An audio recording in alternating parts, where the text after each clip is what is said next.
huli andyan pa sila. Kung hindi pa sila natauhan sa ginawa natin noong last time na nakarami tayo mga katuks. Pero sakali lang mga katuks na gusto pa nilang kumagat.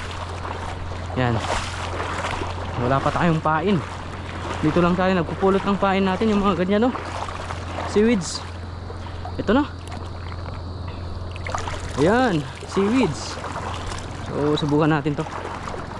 Para sa mga nagre-request kung paano ilagay yung pain na seaweeds, ganyan lang mga katuks. Nandito yung pamingwit, nandito rin yung dulo ng seaweeds. Tapos yung extra nya, bale ipulupot lang natin sa gilid ng nylon na ganyan, para hindi siya makagat agad, para hindi siya matangay agad mga katuks. Ganyan.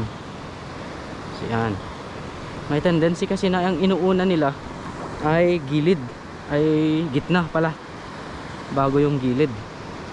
Ayan. So ganyan lang kasimple mga kaibigan. Ganyan. Oh. Itali na. Ayan na si Nathan. Meron sila, Nathan? Meron? Naramdaman? Wala ka pang naramdaman? Baka wala na sila ngayon. Oh, may gangat ka. Lapit tayo dito. Lapit pa tayo. Andyan sa si Nathan, oh. Gangat ka. Malalim ba mga kaduks? Bale wala nang kan ngayon. Ba na yung tide nya. Lapit tayo dito. Magbibitaw na tayo. Fish on, fish on. Ayan na naman mga kaibigan. Fish on tayo. Fish on tayo sakaling mahuli natin. Yun. Ayan lang sa harapan natin mga kaduks. Ayan na naman. Fish on. Uy. Ano to? Suhuran o ano? Yun. Sarap ng laban niya mga kaibigan. Uy, kalaw. Subong-subo yung pamingwit mga katukso. Subong-subo. Uli mga kaibigan. Yan. Alright. Alright.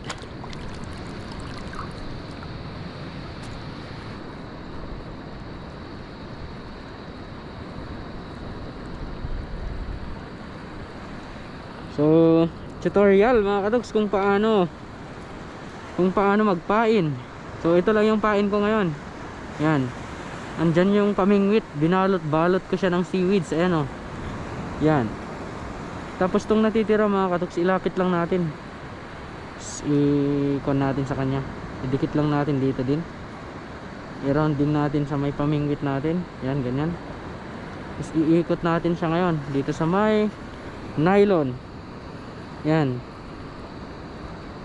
Hanggang sa maikot ng maayos, ganyan. So bale ito na lang yung nag-a-appear na fan. So dito sa dulo niya, i-tali ulit. Yan. Marami nagre-request na gagawa tayo ng tutorial na ito. Yan. Nakatali na siya, ulitin pa. Isa pa. Yan.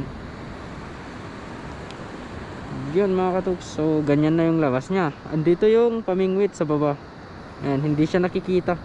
Kasi pag makita yan, iiwasan yan mga katuks. So pag retrieve naman mga katuks, kakakuan lang natin, kakalagay natin doon sa malalim. Ngayon yung pag retrieve naman mga kaibigan, kung paano. So yan, hintayin lang natin na may kakagat-kagat. Timing kasi ito mga katuks, hindi natin makuha agad pagkuhan. Yan, may kumakagat. Timingan natin.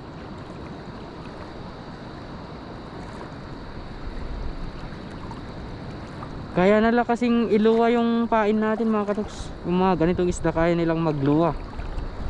Kaya dapat alerto yung pagbunot natin.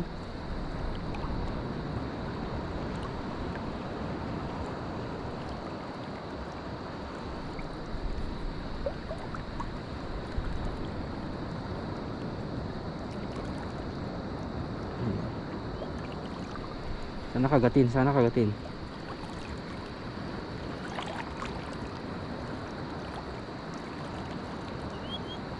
Fish on ulit tayo mga katoks. Fish on. Yun. Medyo mas malaki to. Mas malakas siya eh. Fish on. Fish on. Fish on. Surahan na naman. Uy, bilisan natin, men. Ayan na siya. Ayan na siya. Uy, he's coming to us now. Yun, oh. Dalawa na mga kaibigan. Saglitan pa lang tayo. Kalaw. Yan. Si Nathan na zero pa. Nice one. Thank you, thank you. Thank you for your life, buddy. Nice one.